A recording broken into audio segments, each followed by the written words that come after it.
Okay, and then I'm going to share my screen.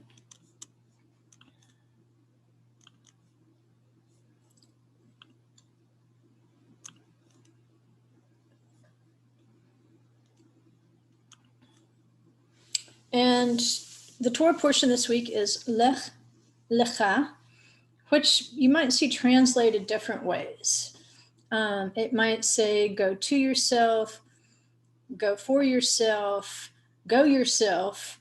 That's the beauty of Hebrew, like I was telling last night's class. Rather than reading a flat scroll, we have the opportunity, the more Hebrew we understand, to see that he really has built skyscrapers that stand up from the text when we begin to understand some of the play on words or some of the word association or some of the contexts. And so last night we looked at quite a few of those in the Song of Songs in verse 2. So today we'll shift back over to the Torah portion, and the title I chose was Here or There. Not a very good pun, but you have to consider my state of mind yesterday. And for those who are listening by audio, the Torah readings are Genesis 12:1 through 17:27. The Haftorah is Isaiah 42:5 through 43:11. But for the sake of our study this week, I do want to focus on the book of Daniel, chapter 3, the whole chapter, because it's the chapter that explains the image that King Nebuchadnezzar built and his interaction with Daniel, and maybe uncover some things there that may have been prophesied in this Torah portion, which reinforces our understanding that prophecy goes in cycles. It's not a matter of when prophecy is fulfilled, it's a matter of how many times it's fulfilled. And you see this throughout Scripture. The Psalm is 110, and from the Brit Chadashah, I chose John 18:36. There was probably a passage in the book of Revelation that had my brain been a little clearer that I would have picked, because it discusses how the saints in Revelation are playing harps and so forth. They're playing musical instruments. I would have loved to have had the clarity to make that tie-in.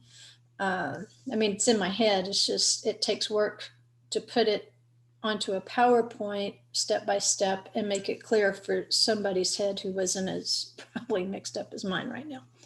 So maybe one day we'll do that, or maybe you can just go for yourself. You can go seek that out for yourself.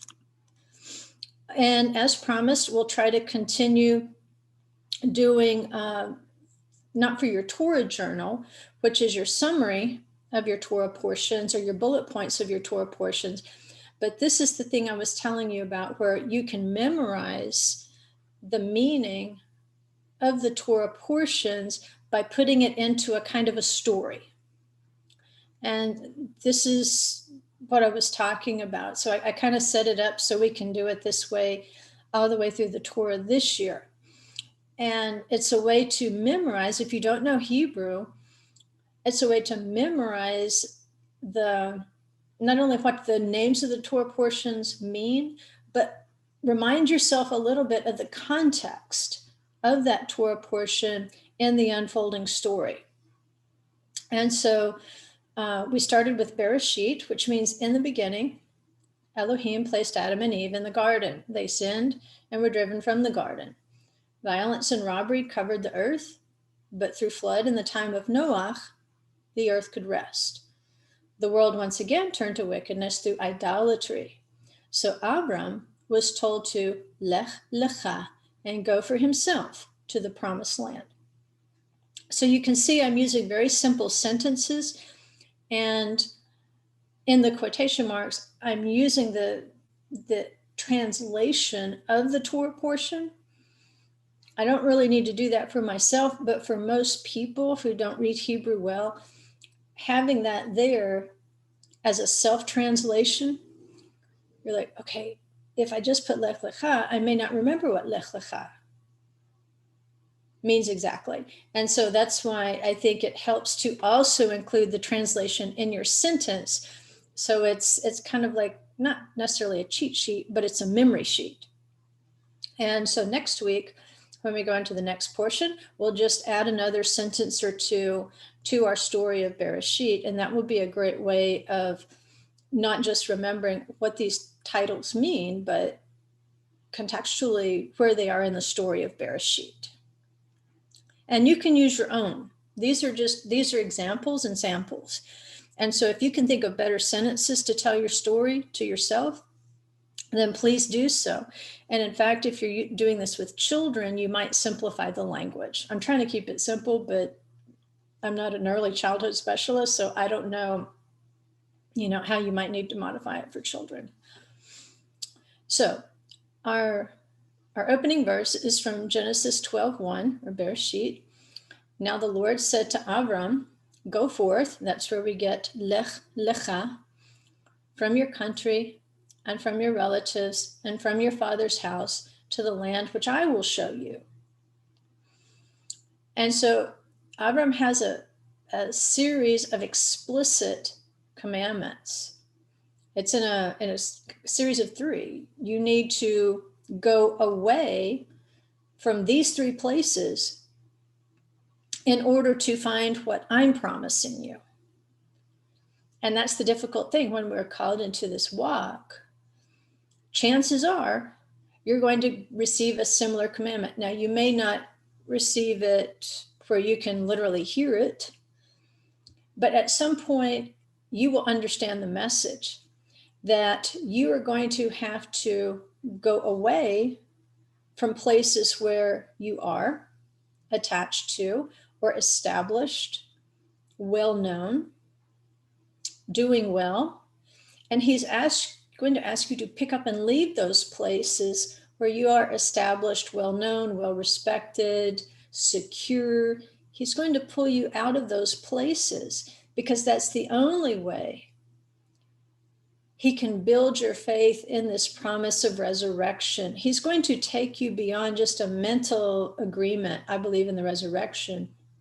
He's going to put you through journeys where at the end of those journeys, you are going to have experienced an increase in your faith in the resurrection in a way that you never could had you stayed in your safe and your secure place. So Avram is told to leave his country, which we know was Ur of the Kasdim, or the Chaldees. Next, he's told to leave his clan because they don't share his faith in one Elohim overall. In fact, just scanning through the Midrash and some of the other commentaries, the rabbis believe that his clan, his relatives, were actually planning to kill him because he was bringing so much trouble upon them from the establishment. And then thirdly, you have to go away from your father's house, from Kharan. Now, I know they look like they're the same word, but Avram had a brother who was deceased. His name was Kharan, which kind of means mountaineer, somebody who's associated with the mountains. And that's spelled differently from the place location, Kharan. And that means parched and dry. And here again, it's prophetic of the journey of the Israelites when they go out of Egypt. They're going to spend 40 years in a parched and dry place because this is the entryway into the promised land. And so it makes a little more sense now, because once you see the map, if you're not familiar with where Kharan is, you're going to think, well, why in the world from Ur did he go to Kharan? Because that's definitely not closer to Israel. It's kind of moving away from it. Why is this like this? Well, Abram is doing something similar to what the Israelites did. They're going to come up from Egypt and go through a wilderness. Well, he's going to come down from Kharan, which it's not necessarily a wilderness, but it's definitely a hot and a dry place. And so in this opening verse of Lekha, you can see that collected in it is not one time period. At this point, we're to understand he's already in Kharan, but yet he's being told to leave Ur of the Kasdim. And so you say, well, why is he being told to leave somewhere he's already left? I'm going to show you why, I think. But at any rate, we've got a little nutshell verse here where he says, I want you to leave these 3 places. And that's a message to us. I want you to leave these 3 places. You have to figure out what these 3 places are in terms of how it relates to you today. Where is your country? What is your affiliation? What's your identification? What is your ethnicity? What is your race? He's calling us out of a primary identification with a race or an ethnicity. He's saying that's no longer defining you. That thing happened because of the Tower of Babel, which occurred during Avram's lifetime. He says, I'm calling you out of that confusion. Right? I separated you for a reason, and now I'm regathering you for a reason. You're going to have to leave your clan. You're going to have a group of associates who do not share your faith. And until you're much stronger, as Avram was, to be able to deal with and live among unbelievers, he's saying, okay, there will come a time I'm going to ask you to leave these people who do not share your faith. And then he says, now I need you to separate from your father's house. And that I'm sure was the most difficult of all. And so there will be family members in your walk that you may be called to separate from, whether it's for a short time, for a time of learning, like Paul, he went out into the wilderness just to learn for a few years and to get his head clear, or whether it's for an extended period. It's sometimes we won't have the same relationship with our family as we did before, but for each person, it's going to be unique. Nobody can tell you those things. That's going to have to be a transaction between you and the Holy Spirit. So where was Ur? I wanted to help you with just a little bit of history and dictionary definitions here from Britannica. If you will search, I'm not a big Google fan, but you can use other search engines like DuckDuckGo. You're probably going to get the same results. The advantage of Google on this particular search is the maps. Google Maps is very convenient when you're wanting to pull up a location. So if you were to type in Ur or modern Tal Amukhair, and you can see how close to Hebrew the Arabic is. But if you'll type that in, and you might have to type in Iraq. I didn't have to. It just offered it. But it was an important city of ancient Mesopotamia. And Ur was about 145 miles or 225 kilometers southeast of Babylon and about 10 miles west of the present bed of the Euphrates River. Now, the Euphrates River has changed course. And I'm going to recommend a video, and I'm not recommending that you believe everything the video tells you, but the video itself, the visual, it's worth enduring how they've completely babbled up the history of Babylon and the Tower of Babel. They've crunched 2 completely different time periods together. I mean, it's impossible what they've done, but because they don't believe the Bible, I don't guess it matters. They're just looking for some sort of archaeological shred of information to build something out of when you don't have to. I think the text we're going to go into in Daniel today is going to tell you why it appears there's 2 Babylons or 2 towers of Babel, what might be called that. But there is also an inscription in the program that you might, I don't know if we have a subscription to Smithsonian Channel, but you might be able to go on YouTube and pull it up by title. That's why I put the complete title in there. And you might, even if it's a 4 or 5 minute teaser program, you know how they let you watch a little bit of it before, they try to get you to buy the whole thing. If you can just see those pictures that are there, there's a stone tablet that I want you to see where the Tower of Babel is next to King Nebuchadnezzar. And in antiquity, that would have been Nebuchadnezzar II. There was more than one. But I want you to see how tall he is compared to the tower that he's built. It's a ziggurat. And that's going to help us imagine what's going on in Daniel 3, at least in the mind of Nebuchadnezzar. So Ur was built by the Euphrates River, and both Babylon and Ur were much closer to the Euphrates in ancient times. And just remember, the Euphrates is the source river that feeds the rivers of Eden, but we're talking about the heavenly Euphrates. They're in a physical, natural Euphrates. It's a natural reflection of something above. It's a remnant, it's a memory, it's a parable. You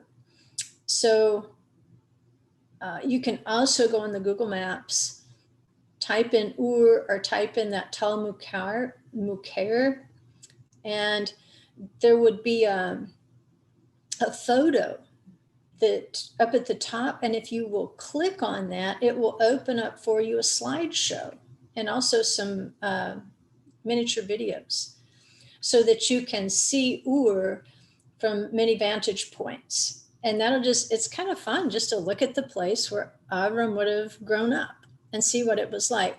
But it was in history very much connected to Babylon. There was the principle of a city-state back then. I don't want to teach a history lesson, but they had more in common than not. And there was great influence on one another. And in fact, the ziggurat that you'll see in Ur is likely the pattern that was used for the Tower of Babel, simply because of the engineering of it. And here's a picture of the one in Ur. And you can see here this lower section, as it stood, or as the Tower of Babel stood, the plan was likely for it to have 7 distinct sections, that 7th section on top being the actual temple or house of worship, where they would have installed the idol and put the sword in its hand. But you can see there's not a lot of rocks. That's important. Not a lot of rocks in the area of Ur or Babylon. You can see tiny stones, but you don't see rocks. And so you can understand why they were building their buildings out of mud brick. They had lots of, stuff to make mud brick. But as far as stone, maybe enough for a smaller building to build into the foundation, but definitely not enough stone to build a building. So the Tower of Babel, it's pretty accurate, even historically. All right, so here's the screenshot from Google of Ur.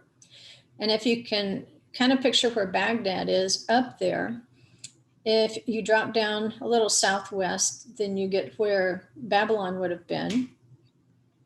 And then if you see where the red marker is, or the red pin, you can see where Ur is. And you can see how both of them would have been along the banks of the Euphrates. Babylon would have also been flanked by the Tigris River. So,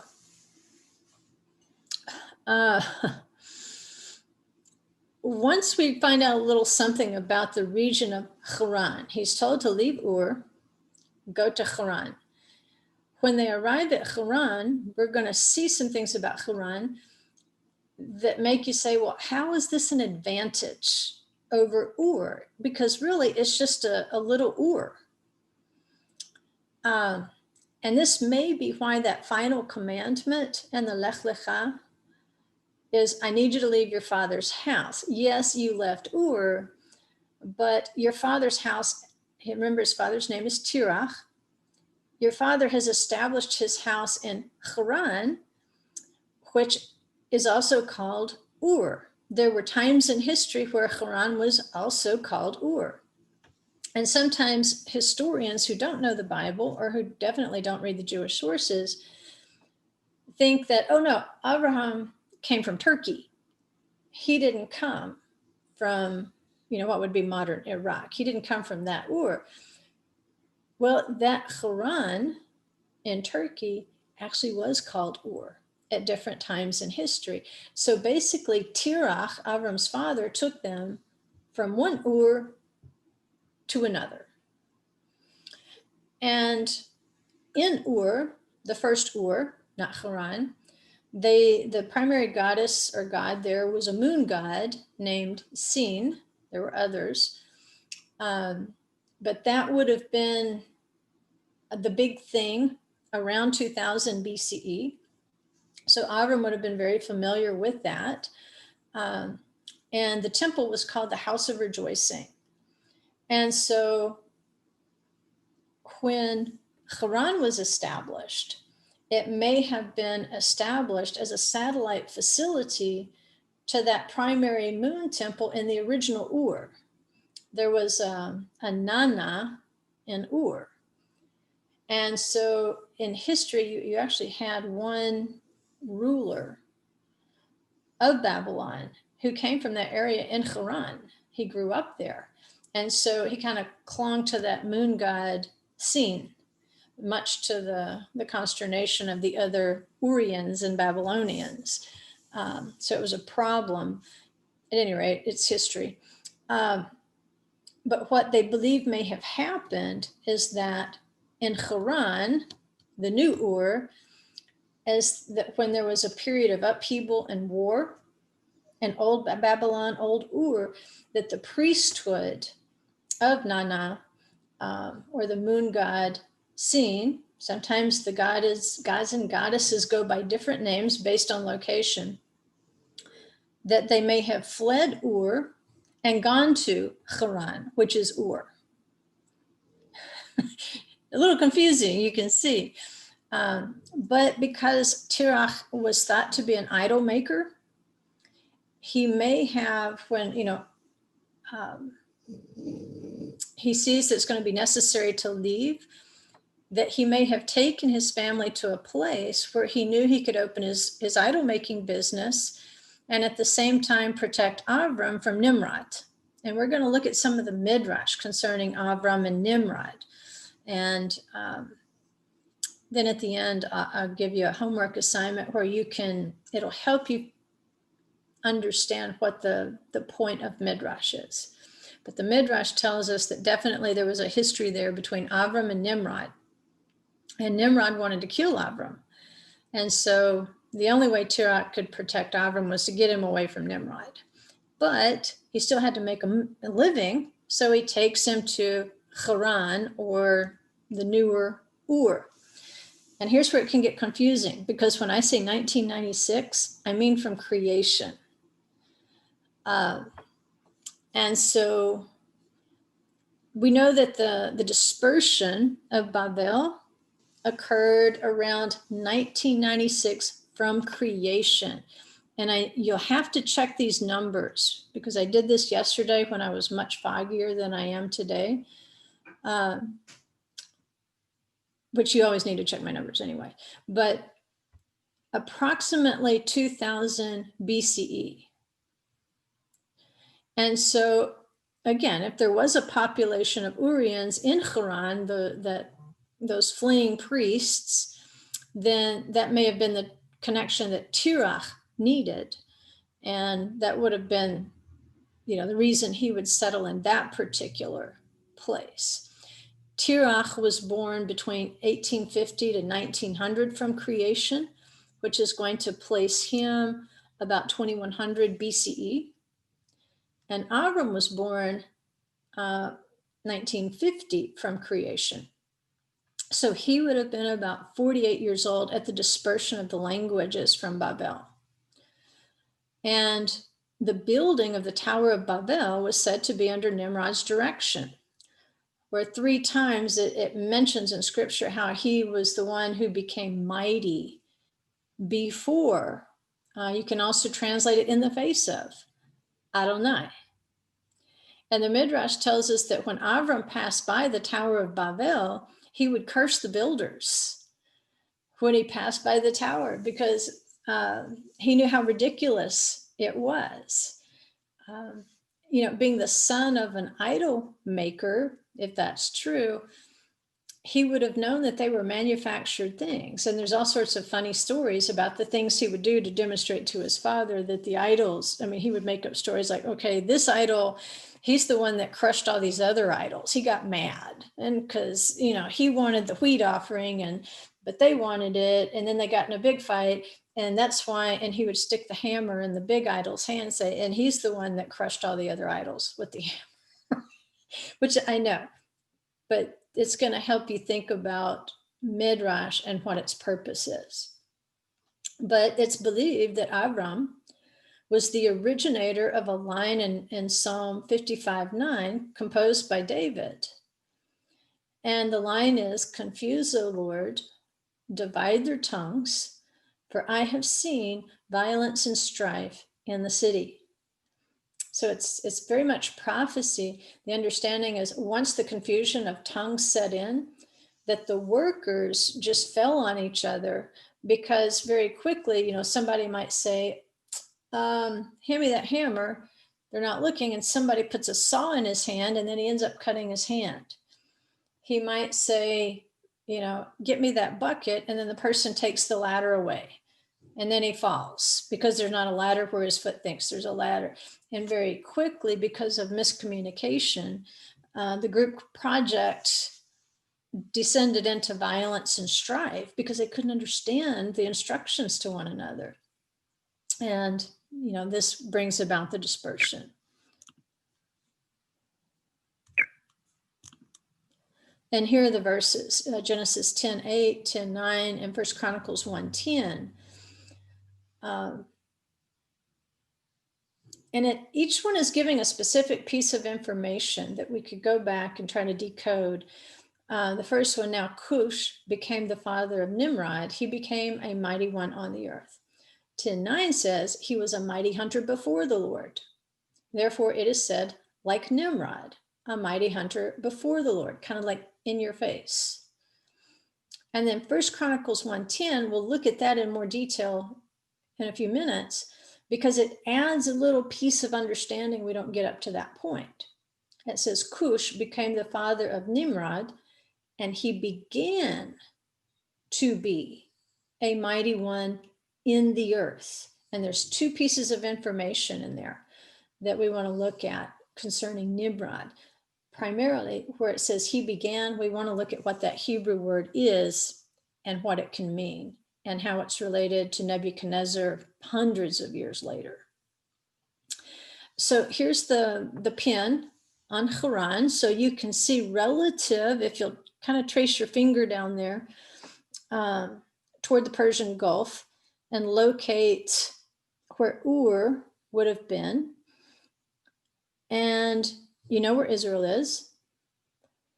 But if you look up where the red pin is in modern Turkey, it's right over the border from Syria. You can see how going to Kharan was in no way heading toward Israel. But what it is heading from one Ur to another. And giving Avram time to honor his father until the time that his father dies. And then he understands at that point, I'm supposed to pick up, and I'm supposed to go to this place that the Holy One is going to show me, not my earthly father who is still connected to idols, not my earthly family or clan who are still connected to idols, not this location which was populated with a priesthood who served idols, but a place that the Holy One wants to take me. This is so dark, it's hard to see, but in terms of giving you time periods where you can see the generation after the flood, when they would have been building the Tower of Babel, the approximate age of Terach, Avram's father, when Avram was born, you can see that overlap there. The problem with Kharan, and Jacob is going to mention this later, is, and I think this is where it gets its name, Kharan, which means parched. It's frequently over 100 degrees Fahrenheit in the summers. Now, there was also a fortified city there, but the area itself, Kharan, was named because it just means parched. And in order to disperse the heat, they built these ancient buildings there from mud brick, just like they did in Babylon, just like they did in Ur. And they're really funny because they look like those conical Babylonian hats you see in all the history plates. It's also very cold there in the winter. It's a place of extremes. And so later when Jacob is up there and he's complaining to Laban about the heat and the cold, and when he was shepherding the sheep and the goats and how horrible it was, he's not kidding. The weather there is very extreme if you're going to be in the outdoors. And here's a picture of those conical houses made out of mud brick. It gives you an idea of the type of place that Terah and Avram settled in up in Kharan. And up until recent times, they continued to make these. These are very effective at dissipating the heat. So this is where we shift over to what I call the grain of salt section, because I did take this out of the Midrash traditions. But it explains how Nimrod came to power. Again, Scripture is very cryptic. We pretty much get 3 verses that tell us specifically about Nimrod. But here's from the Midrash. It says that after the flood, that Ham stole Adam's garments from Noah, that they had been handed down through the generations, and Noah ended up with Adam's precious coat, which was made for him by the Holy One. And so Ham stole it from Noah, from his father, and it was handed down through his descendants, and Nimrod ended up with it. And the special coat allowed him to subdue animals like in the garden. And that gave him the reputation as being this fearless and powerful hunter, when in reality, it was the divine coat that gave him the ability. Now, that's a really easy midrash for you to see how a midrash structure is, that there's a message within the message. Are we really who we are because we're that wonderful? Or if we have any success at all, is it really just because we have a gift or an ability that's been given to us by the Holy One? Second item, they say Nimrod waged war against the descendants of Japhet. I think it's Japheth in English. He conquered them and he took slaves from them. And so afterward, his followers crowned him as king. And that's when Nimrod began to claim divine power and to demand that human beings prostrate themselves to him. This is the introduction of the absolute power of kings, of wanting to dominate other peoples, of wanting to take slaves of other peoples. Nimrod is credited with that. That's what they believe is implicated by how he became mighty over all the earth. And so he's understood in biblical history to be the second world ruler, because not only does it speak in the examples I gave you, where was it? Back here. He began to be a mighty one in the earth. All right. That implies, the whole earth, not just in an isolated place. And so they say it's because of this influence that he had over the earth that he was able to gather the nations at Babel. And it even says in Genesis 10:10, it says the beginning, that Babel was the beginning, the Reshit of Nimrod's kingdom. So you see mirrored there how he's already in the face of Adonai. The beginning of the Torah is Bereshit. And so Nimrod, the beginning of his kingdom is Reshit. at Babel. And so it makes sense now why we're still reading about Babylon in the book of Revelation, because that kingdom is going to be destroyed once and for all. If you want a list of the 10 world rulers based on biblical text, I would have to go back and probably pull that out of the book for you. But in a nutshell, it begins with Elohim, the creator. Nimrod comes along. There's going to be Joseph, King Shlomo, believe it or not, King Ahab, and I checked it out. Sure enough, the text is in there. Nebuchadnezzar, Korash or Cyrus, Alexander the Great, and then they say Messiah, and finally the Holy One himself will be again reigning supreme in all realms. But it's kind of a long document, so I would have to copy and paste that in there for you, or probably not type it out. I don't think I can copy and paste it. So they say the nations agreed and they gathered so that through the tower they could prevent another flood. And they say there were 3 basic groups of people who gathered in this group. First, there were those who thought a tower would make it impossible for the water to reach them. And I think I mentioned this in last week's Torah portion. They thought a flood was just merely a natural event. It was going to happen every so many years in the Earth's history, and therefore they could counteract it with science and human ingenuity. And they thought if we build this tower, then all we have to do is climb up this tower and it won't be able to reach us.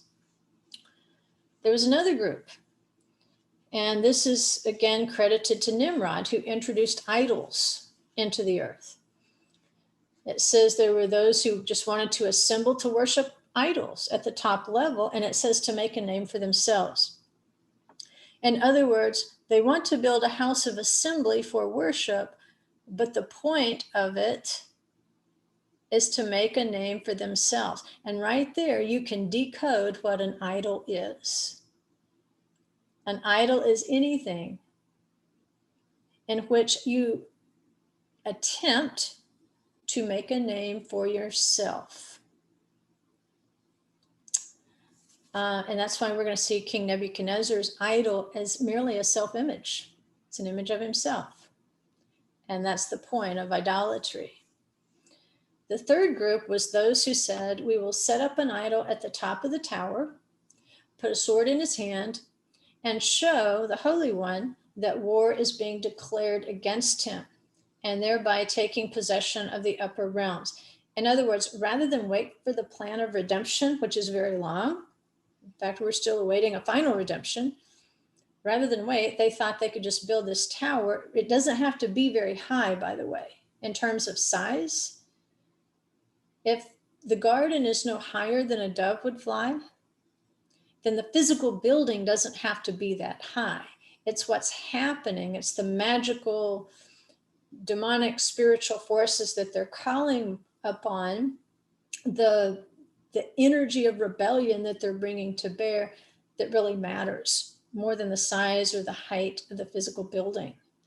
And they thought they could penetrate back into the garden, take possession of that upper realm. No need to sit around and be sorry for sins, repent, wait for a Messiah, wait for salvation, any of those things. Try to live lives of righteousness. None of those things were necessary if they could just take it back themselves. And it says there were only a few people who resisted Nimrod's project. They said, of course, Avram, Noah was still alive. He objected. Shem and his son Eber, or Eber, it's Eber, which is likely, again, from Hebrew, one who's crossed over, and Ashur. And Ashur is said to have been so grieved by it that he left the country and settled in a desolate spot outside of Babel. And because of this act of faith, Adonai is said to have given him the 4 cities that are named in there in the text, among them Nineveh, which merited repentance in the time of Jonah. And it really reminds us of Lot being spared, given 2 peoples, the Moabites and the Ammonites, We also see, just like Ashur being vexed by the tower, Lot was vexed by the actions of Sodom and Gomorrah, but he had to be forced to leave. Ashur left on his own, according to the Midrash. Lot had to be forced out by the angels. And even though maybe he wasn't so righteous compared to Abram, Ruth was going to descend from him, and she was going to contribute to the bloodline of Messiah. So Lot was protected, and he was given hope through his descendants, Ruth, David, and eventually Messiah. Then there's a map of Nineveh. You can see how the relation, and if you slip over there to the right, you can even see a location called Nimrod. And above it, Chala, that's going to be important later when it speaks about how Nimrod became a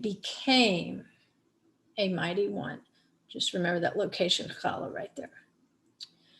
So, according to the Midrash, the three groups of tower builders are said to have suffered three punishments. Those who gathered to build a flood refuge were scattered back to every country from which they'd come. And what's strange about this part of the Midrash is, if you read or watch history documentaries like I do, or you were fascinated with history class, in fact, I think I had a history minor in my undergrad work, it's fascinating how cultures all over the world are either mound builders or pyramid builders. I think this one is either in Central or South America, the one in the picture. And they're eerily like the Ziggurats. The Egyptian pyramids are more pointy, but the early ones were more like this. The second group, the ones who were building the house of worship to build a name for themselves, it says they were the ones who became confused in their language, and they started wounding and killing each other because they couldn't understand what the other one was saying. And when you're doing a construction project, you really do need to understand what someone is saying. Of course, that divided them too. The third group that wanted to wage war against Hashem and penetrate into the heavens apart from his plan of salvation, it says they were transformed into monkeys, spirits, and demons. So we'll see. At any rate, the Midrash and the Al-Shich, they say that Avram was known as one who would insult the idols and make fun of people who bowed and worshiped them. And eventually it came to Nimrod's attention. And at this point, remember, Nimrod demands to be worshiped as well. And Avram wouldn't bow before Nimrod. So he's running around insulting the idols and disrespecting Nimrod. And so Nimrod tries to convince Avram to bow to him and worship him, and also to worship the idols. And Avram is said to have taunted Nimrod by pointing out that he wasn't immortal and he couldn't save anyone from death. And so they said that Nimrod imprisoned Avram for 10 years, brings him back out. When Avram still won't comply, Nimrod tells him, "I will destroy you with fire." And so they took a few days to build the wood. In fact, they accepted contributions of wood until the wood, they said, was stacked 5 amot high. They prepared a kiln, which is where you would fire the bricks. And it is said that the Holy One descended personally to save Abram. And this is a quotation from the Midrash. It says, Nimrod's slaves opened the door, and behold, Avram was moving around in the midst of the fire as if in a palace garden, and angels were keeping him company. Only the ropes holding him were burned. When Nimrod ordered Avram to be removed, flames sprang up and burned them alive, which should sound really familiar to us. And so scripture does go into great detail, explaining how the bricks for the tower had to be man-made. And of course, by looking at the picture, you can see it's because there's no building stones. And you can see that in that video if you manage to pull it up on the Smithsonian channel. But that's something to keep in mind when we skip forward into Daniel chapter 3 And we read about Nebuchadnezzar's dream of a great stone that's smashing the previous kingdoms of gold, silver, bronze, iron, and clay. But like I said, historians consistently mess up the Tower of Babel story, because there's the actual Tower of Babel in the time of Nimrod and the time of Avram. But then by the time we get to Nebuchadnezzar, I mean, like hundreds of years have passed. Nebuchadnezzar is trying to resurrect that, that Babylonian power that Nimrod tapped into. And so that golden image that he builds long time later. And does he build a tower? Yes, he does. I don't think he believes that he's going to reach into the heavens with it, but maybe he thinks it in a different way. And that's what we want to look at. So when you do watch video programs about the Tower of Babel, just be prepared to understand they're probably saying it wrong. They're going to draw these anachronistic conclusions about two different events. And I think why they're confused is, number one, they're talking about the Tower of Babel, which is confusing. But the two events may have occurred in the same place, near the Euphrates River, which we know is the counterpart to the Euphrates above, the Parat River, which flowed from the throne in the upper Eden to the lower Eden. So we can see in both instances that the building of a tower, the building of an image, was an attempt to penetrate into that eternal kingdom, which brings us back to Lekha and Avram being confronted with a kidnapped nephew. And the ringleader is a man known as Amraphel, king of Shinar. Well, Shinar, we know, is also in that province of Babylon. It's where they gathered to build the tower. And so the sages tell us that Amraphel is another name for Nimrod, that Nimrod was still alive, and he knew that Abram was still alive, and he thought, well, one more time I can trap, because remember, in our English translations, it usually calls Nimrod a hunter. If you look at a lot of these Jewish translations, they will call him a trapper, specifically a trapper. And so they thought this is Nimrod's last attempt to trap, to lure Avram into the trap. And they say, well, if we take Lot, if we take his nephew, then we can lure him in and we can take care of Avram once and for all. He's continually preaches this monotheism thing. And the worship of idols is our way of tapping into that heavenly power. He's impeding our work, because we know Abraham and Sarah made souls, even in Kharan, even in that parched place, they were making souls. And they're telling people about the only path and promise of resurrection. It's not in worshiping the gods. It's in awaiting this plan of salvation.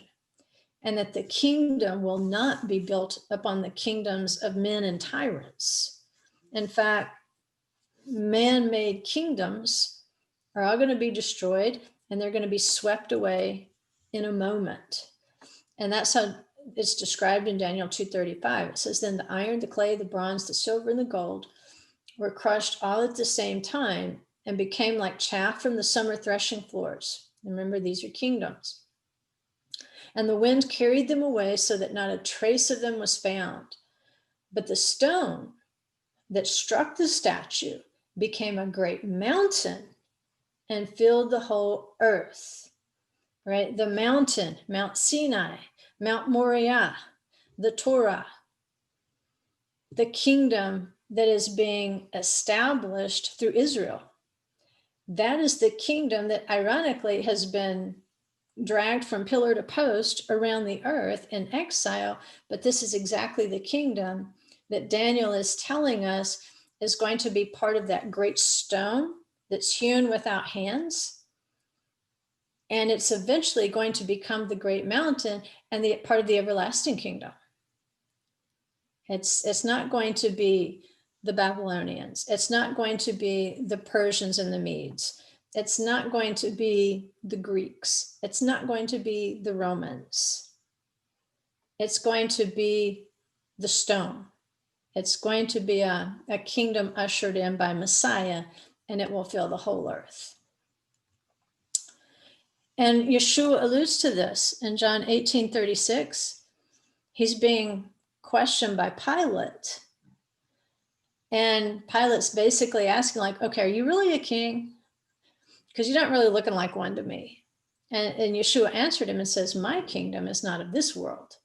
If my kingdom were of this world, then my servants would be fighting so that I would not be handed over to the Jews. But as it is, my kingdom is not of this realm. He's speaking of a purely natural realm. If he were a kingdom of this realm, if he were the king of a kingdom of this realm, like Caesar, or a governor of this realm, like Pilate, then his kingdom would pass away. But Yeshua is saying, my kingdom will never pass away. I'm this great stone that's going to come eventually and destroy all of you. Everything that went before will be destroyed. And I will be the mountain that fills the whole earth. I am the word. I am the truth. Of course, Pilate's like, what is truth? I'm like, dude, it's standing right in front of you. So if Amraphel is this other name for Nimrod, then we can see what his ulterior motive is in taking Lot and running off with him.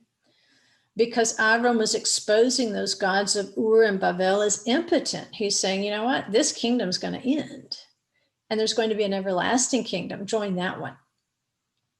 He's challenging Nimrod's governing system. He's challenging his right to subjugate people and demand that he be served and bowed before. He's destroying the system of idolatry that Nimrod works through. And so we had the Midrash story about how Avram survived Nimrod's fiery furnace. And my thought was, wouldn't there be irony if the furnace that was used was a kiln for firing the bricks of the Tower of Babel or Nimrod's idols? And Avram was like, that doesn't hurt because I'm part of the everlasting kingdom. You're building fires for things that are going to be blown away. They're going to be crushed by the stone. And so hundreds of years later, Nebuchadnezzar attempts to replicate this unfinished Tower of Babel. And like I say, it's not very high, but they are trying to reach the heavens. But you know from past classes, heaven's not that high, at least not the lower garden. So we see the three Hebrews also thrown into the fire. And what happens? They expose this false god of Babel. They expose King Nebuchadnezzar's golden idol. But it's possible that the fiery kiln was so easy to access because it had been used to build that golden image to King Nebuchadnezzar. Nebuchadnezzar wanted to rekindle Babel's history. He wanted to finish that tower to the heavens. He wanted to attain that place of good gold in the garden. And that's why it was, so good for us to go over the rivers of Eden again and look at the specific things in the garden, like a people called good gold. So what does King Nebuchadnezzar want to do? He wants to rule over good gold. What does he do? He builds a golden image. And just like with Nimrod, Nebuchadnezzar required all nations to bow down to him. He gathered the nations at the dedication to his golden idol. And, again, it brings the self-evaluation. How many people will we sacrifice in the fires of our self-image? That's all it is. Nebuchadnezzar wants to be God. How did he know to do this? How did he know to build a golden image? Well, remember in the previous chapter, in chapter 2, Daniel had interpreted Nebuchadnezzar's dream. And even though Babylon was a golden kingdom. It wasn't going to endure. And Daniel told him that when he interpreted the dream. He said, yes, you're the head of gold, but there's going to be kingdoms after you. And in the end, they're all going to be destroyed by the stone. The successive kingdoms will be progressively weaker than yours. But at the end, it's going to be a stone made without hands, something that doesn't seem to be that precious, that actually is more powerful than them all. And maybe in the king's mind, he thinks, okay, if I can get the representatives from all the people to come and to bow, kind of the way Nimrod assembled the peoples to build the tower. He says, if I can get them all to come and bow to the golden image of myself, including these 3 Hebrew nobles, because they're righteous young men, they are representing Israel, they are representing Judah. He's saying, if I can get them to bow, maybe I can continue my golden kingdom and actually conquer heaven. So just real quick, let's look at this passage of Daniel 3, 1-7. It says, Nebuchadnezzar the king made an image of gold, the height of which was 60 cubits and its width 6 cubits.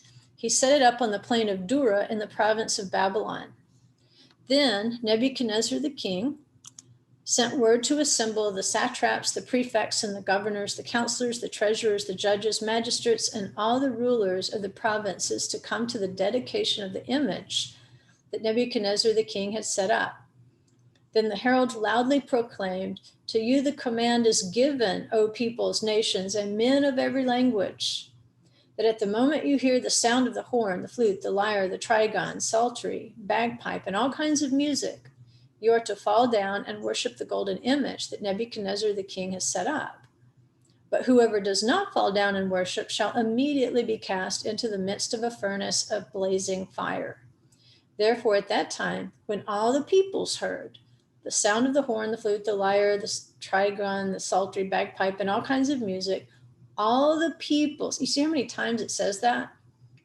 All the peoples, nations, and men of every language fell down and worshiped the golden image that Nebuchadnezzar the king had set up. And so he appears to have a plan here. This is very detailed. He wants specific things. It has to happen in a particular place. It has to happen with an assembly of particular people, and it has to have an assembly of particular musical instruments. And there has to be a particular punishment if you don't comply. And you can see how the whole thing is a fake. It's trying to image the holy plan, except to substitute Nebuchadnezzar as the King of Kings for every language. I suspect there's some association here with the Feast of Shavuot in terms of time period, because there's so many, if we think of that great mountain, the stone hitting and crushing everything, and then the great mountain feeling the earth, I suspect, because remember, at Shavuot, we commemorate the giving of the Torah. Why? Because they worshipped a golden image of a calf. Lots of things that you could unpack right there. So here's Nebuchadnezzar. He's named for Nebo or Nebu, a Babylonian god. And we know he made this image of himself 6 by 60 cubits, which matches, incidentally, this is what I mean by he's trying to pull off a forgery here. It matches the height of the side pillars of the temple, which we read about in Ezekiel 40:14. It matches the number of the mighty men of King Shlomo. Behold, it is the traveling couch of Solomon, 60 mighty men around it, of the mighty men of Israel. Song of Songs 3:7. And if you'll remember our study in Song of Songs, the traveling couch represents the Ark of the Covenant. And then we know the image's foundation from the Midrash tells us, the image's foundation, it could not bear the weight. This dimension, they say 6 by 60, normal gold, it's not going to bear that weight because remember, we're living in mud brick land, not rock land like Israel. And it said he had demanded tribute and captured some of the gold, this supernatural gold from King Solomon's temple, because pure gold should be too soft to support the weights that it talks about. But they said the gold taken from the temple was supernaturally strong, and that he took that which he had taken from Solomon's temple and used it as the base or the foundation so that it could bear the weight of his natural gold for the image. And Daniel has even told King Nebuchadnezzar that he's like Nimrod. He says, "You, O king, are the king of kings, to whom the God of heaven has given the kingdom, the power, the strength, and the glory. And wherever the sons of men dwell, or the beasts of the field, or the birds of the sky, he has given them into your hand and caused you to rule over them all. You are the head of gold." He has that hunting ability like Nimrod. And we hear the king reply to Daniel being very grateful. "Oh, you serve this wonderful God. Daniel, you're a great prophet," and all that. But I don't think he was sincere. I think he was faking it. Because I think Nebuchadnezzar is crafty enough to realize he's just been given the playbook of the Holy One. Of course, it's kind of foolish to think that you could take his playbook, which he has published for all peoples, languages, tribes, and tongues, and think you could use it against him. But again, sinful people are blind people. Nebuchadnezzar believes he can circumvent this worldwide reign of Elohim, that he can circumvent the rule of the great stone, the great mountain, because Daniel gave him the playbook. And so Daniel 2:44, we see it says, "In the days of those kings, the God of heaven will set up a kingdom which will never be destroyed. And that kingdom will not be left for another people. It will crush and put an end to all these kingdoms, but it will itself endure forever." And so Nebuchadnezzar, I'm sure, he's talking to a Hebrew. He knows who the stone will be.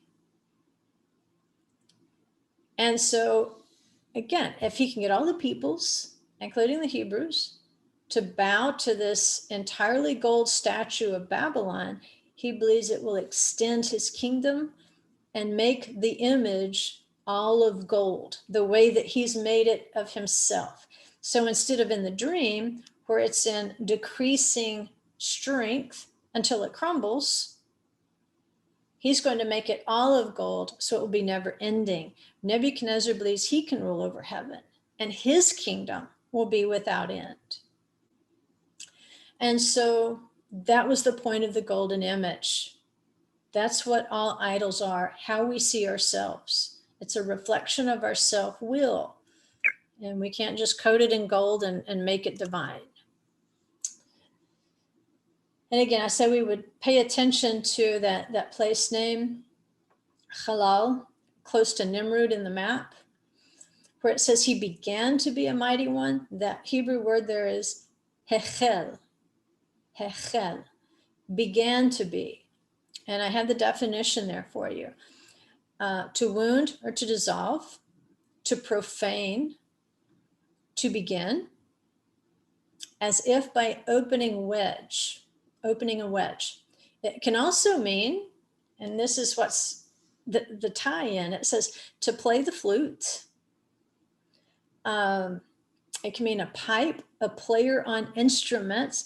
And now we understand why Nebuchadnezzar had to have those particular instruments at the dedication of himself as the king of heaven. It can also mean to defile or to prostitute. And that is exactly what Nimrod had done. He had opened the world to idolatry and spiritual prostitution. And so Nimrod, in a sense, began to play that flute that he thought would open the way where he could be the king of heaven.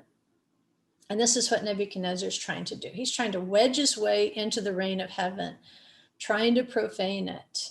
And people are still trying to wedge their way in today. thinking they can impose their own interpretations and doctrines upon the Holy One, and he simply must accept their plan, that their kingdom will be forever, not his word. We know he built the image in the plain of Dura, and we're told local tradition points to a site near the famous ruins of Babylon, southwest of Baghdad and north of Hilla, as the place where Shadrach, Meshach, and Abednego were thrown into the flames. Tradition places the lion's pit into which Daniel was thrown near this area. It was where the Tower of Babylon was built. And so this is taken from Rabbi Bachia in his commentary to Genesis 11:4. It's also in Ibn Ezra. So the Jewish sources are joining these two locations. And I think this is why historians are messing them up. It's because history and prophecy just cycled and came back around. And so we get the same sorts of things happening. We've got the Midrash of Nimrod's slaves dying from flames. So also did the soldiers who carried Shadrach, Meshach, and Abednego to the top of the kiln, because the language says they fell in. Shadrach, Meshach, and Abednego fell in. Well, how could they fall in? Remember, the kings ordered it 7 times hotter. In the same way, we're told that Nimrod took contributions of wood so they could build the kiln fire up hotter for Avram. And so the soldiers apparently are going to have to climb. And if they get to the top, they fall dead, which means that the Hebrews would at that point fall in. And here's something interesting I found. The Talmud in Sanhedrin 92b says that on this day, Ezekiel's dry bones were resurrected in the plain of Dura. And those of you who are familiar with Ezekiel's 2-stick prophecy of the 2 houses of Israel and Judah, in fact, Israel is called a mountain in that passage. Here's what the Talmud says. At the moment that Nebuchadnezzar the wicked cast Hananiah, Mishael, and Azariah into the fiery furnace, the Holy One, blessed be he, said to Ezekiel, "Go and revive the dead in the Dura valley." Once Ezekiel revived them, the bones came and struck Nebuchadnezzar, that wicked man, in his face. Nebuchadnezzar says, "What is the nature of these?" His servant said to him, "The friend of these 3, Hananiah, Mishael, and Azariah, is reviving the dead in the Dura valley."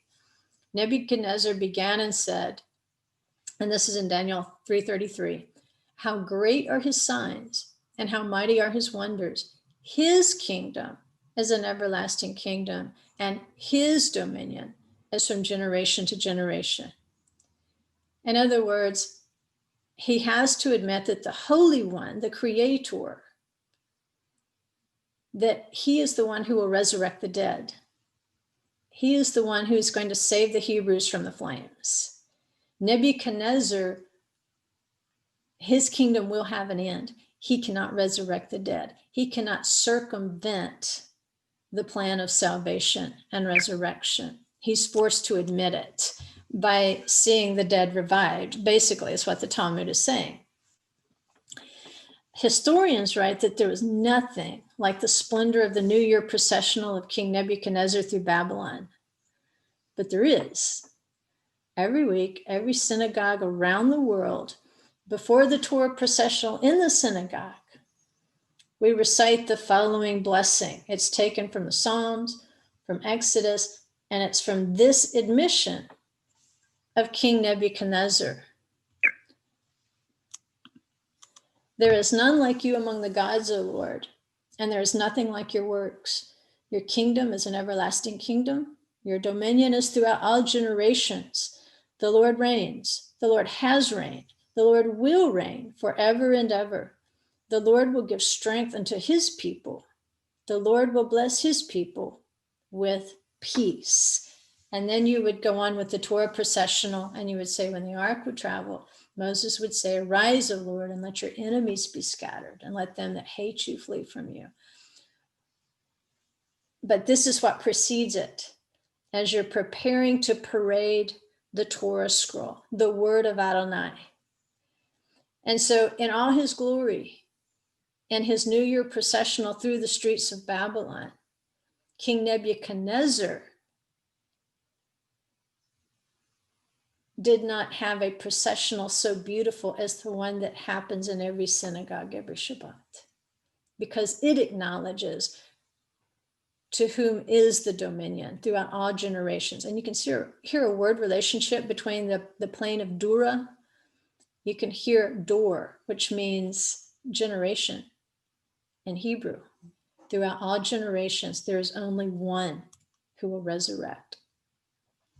And so here's your homework, if you need some. And it's, again, we've done more Midrash here lately because I've been using it quite a bit for the Song of Songs. The word studies in it are just unequaled. But it's to help you wrap your mind about what is the point of a Midrash? Am I supposed to believe this?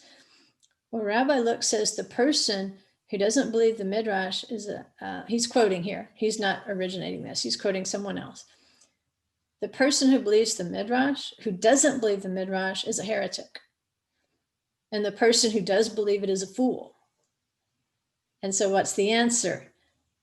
Take it with a grain of salt. We don't know how much of it is true and how much of it is simply teaching device. So for the moment, accept it as a teaching device. And I wanted to give you an opportunity to try that on.